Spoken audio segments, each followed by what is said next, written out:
Hey guys, what's up? Welcome to another episode of the 20-something Chronicles. I am your host, Brittany, and welcome to another episode. Thank you for tuning in. I have been loving doing this. I want to know, how are we feeling about the episodes? Do we feel like they're resonating with us? Are these good topics? I just want to get a pulse for the room. How are we feeling about these episodes? I want to continue to try to evolve the structure of this, figure out what kind of format works. But overall, I'm feeling really good. I think for me, it's been a good week. I have been eating a lot of amazing food, guys. I've been going to a bunch of different restaurants and shops and places to go and, more so explore this new area that I live in. My love language is food. I will say that. My love language is food. I love all types of food. So typically the first thing I love to do is when I'm somewhere new is to go and try all the restaurants. So, of course, I had to go to all the top restaurants that were recommended to me on TikTok. And I found so many amazing, good places. And it's also really pushing me outside of my comfort zone. I will say, I don't know if anybody else feels a little bit weird about going to eat by yourself. I used to hate this. I used to hate this to the point where it was like nails on a chalkboard. I thought I was going to die on the spot from social embarrassment of eating by myself, like the actual agony of having to go up to the hostess and say, table for one, made me physically ill. But now, getting a little bit older, it's okay. Guys, I can tell you right now, it's okay. I didn't die. I made it. I'm here. And honestly, I love doing this. One, I can go wherever I want to. I don't have to wait on people. I don't have to decide with other people and then end up having to compromise where I want to go. I get to eat where I want to eat. Two, I can get into places easier also. So I'm able to sit down and, go to the spots I want to. And then as well, there's something so empowering about eating by yourself. I don't know. I've kind of loved it. And even too, being able to sit up at the bar, I feel like people around me are always super nice and chatty. The bartender is always super nice and chatty. So if you haven't done it, I would highly recommend it. I'm going to push you out of your comfort zone, guys. You can do it. We can eat by ourselves. We won't die of social suicide, okay? It'll be okay. We can do this. We can eat by ourselves. But yeah, overall, I am excited. I'm excited for today's episode. Guys, this is going to be a good one because this is something that is heavy on my heart. This is something prevalent that I've experienced, that I currently experience, that is ever changing in my life. And I think something that is so incredibly important to talk about, particularly at this age, as you're continuing to evolve and change as a person and wanting to become and striving to be the best version of yourself, is we're going to be talking about our identity. Yeah, it's a big one. I told you, sometimes we're going to talk about important things on here. And I want to talk about this idea of identity and where we place our identity and how our identity can sometimes be fluid and ever-changing, but the importance of having an anchor in our identity and how we identify those anchors.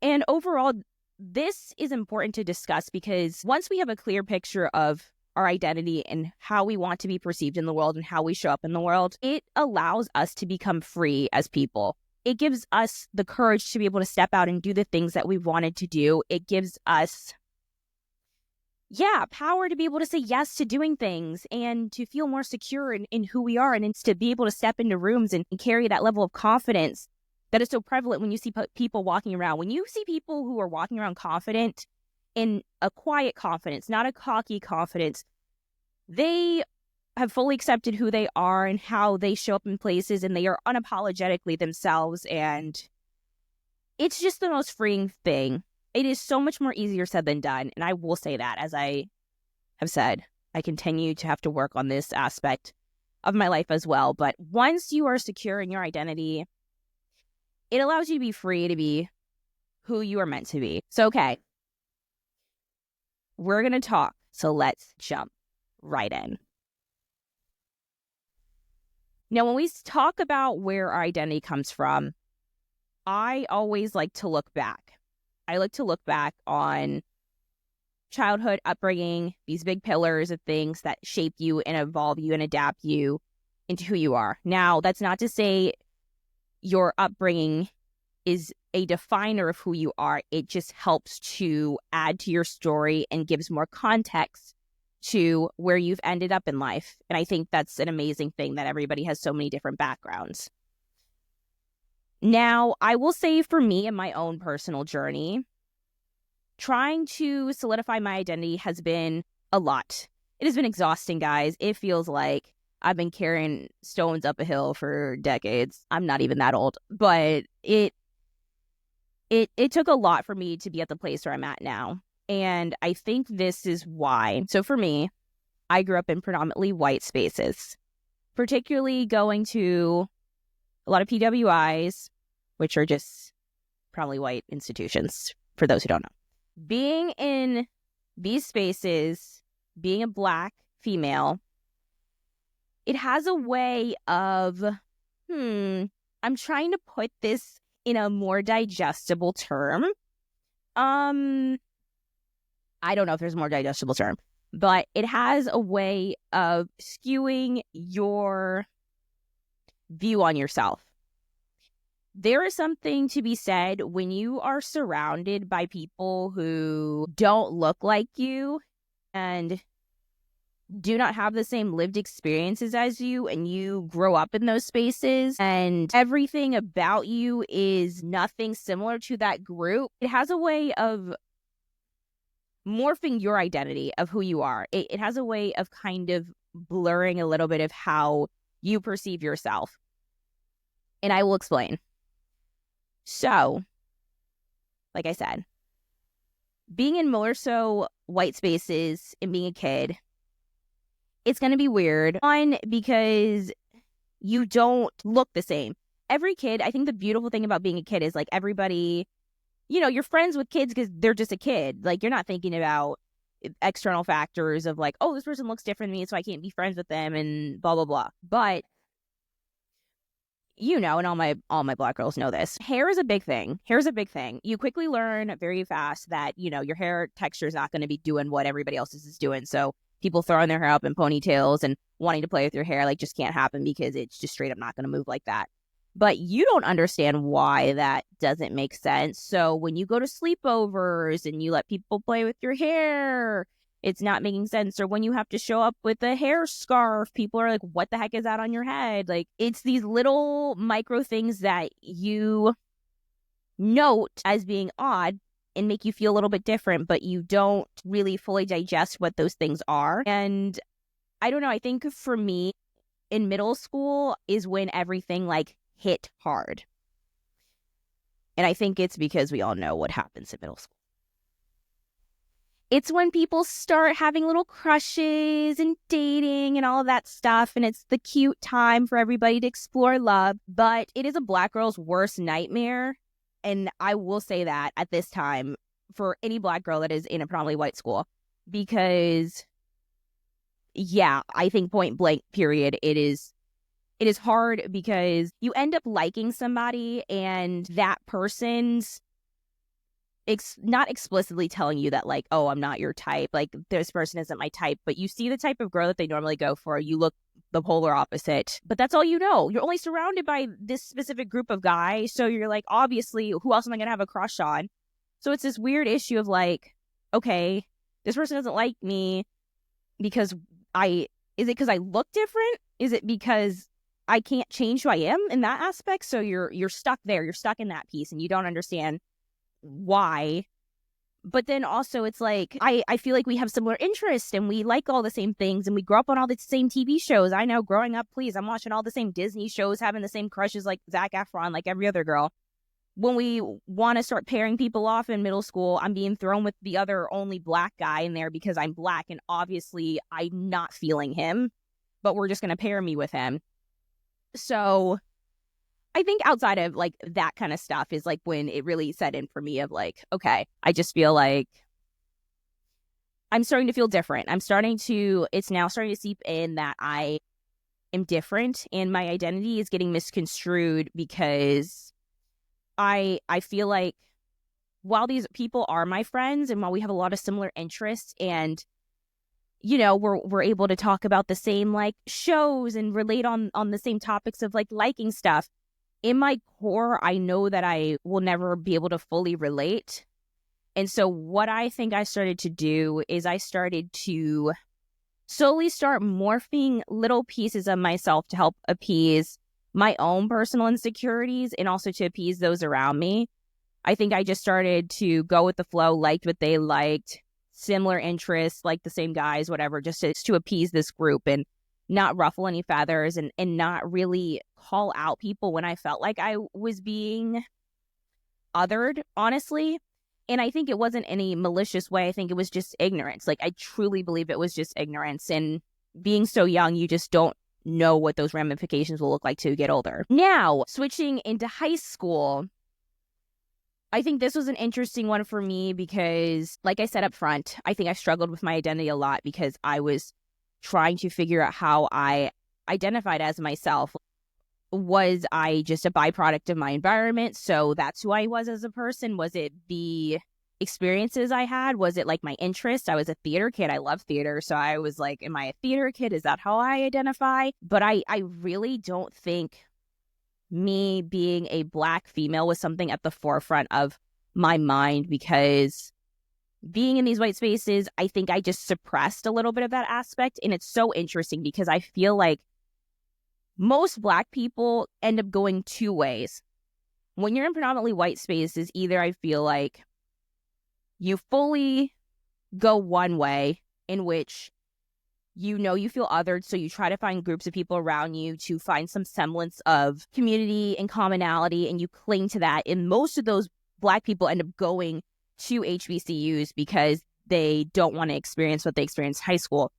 Or you have the reverse where those that have been Black, that have been in predominantly white spaces, just end up flipping and just learning to get comfortable in those spaces. And maybe it's not even like a learning thing. Maybe you just end up feeling more comfortable in those spaces because you realize that you will never be fully accepted by the other side because of how you've grown up and being in these white spaces. They've influenced you so much to the point where you feel like you identify with this group more outside of like external factors. And I think for me, I transparently kind of fell to that side. I think this was a wake-up call for me when I got to high school and when I quickly realized when I was around groups of Black people that I also didn't fully feel like I could relate because I shared interests that were not quote-unquote Black enough, or I didn't sound quote-unquote Black. And there were a lot of things that were affirming the fact that I was not enough in that world.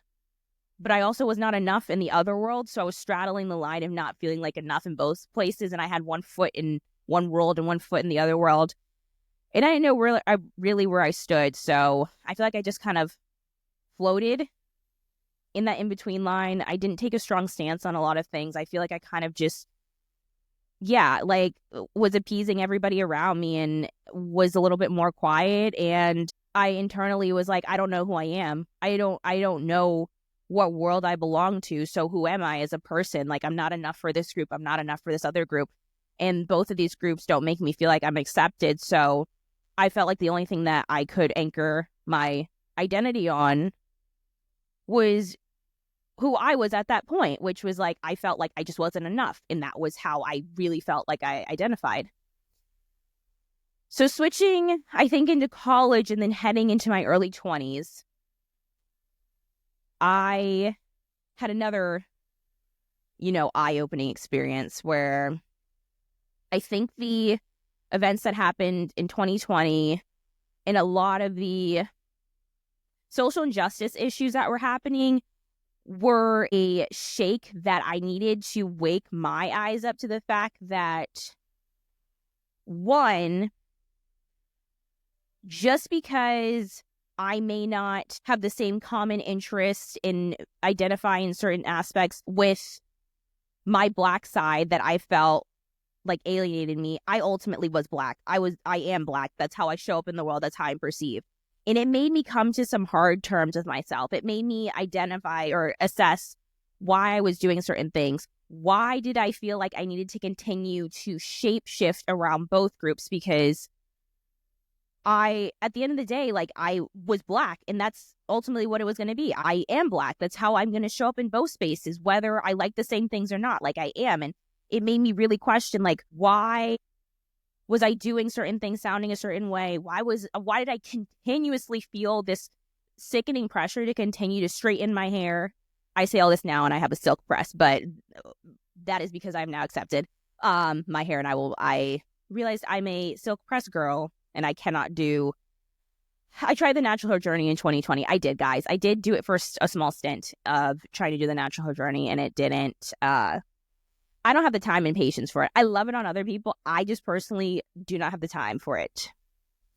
But I think it was more so an eye-opening experience to me to say, okay, is there a reasoning behind why I feel like I need to profusely straighten my hair? And I think at that time it was. I think I realized this is the only way I'm going to be accepted is if I have my hair in this state, because this is more digestible to this group of people. And I think every Black girl goes through their own hair journey experience of why they're burning their hair off to do certain things, or why are they manipulating these aspects of themselves to appease in these different environments. And I ultimately came to terms with this. I am who I am. I am unapologetically myself.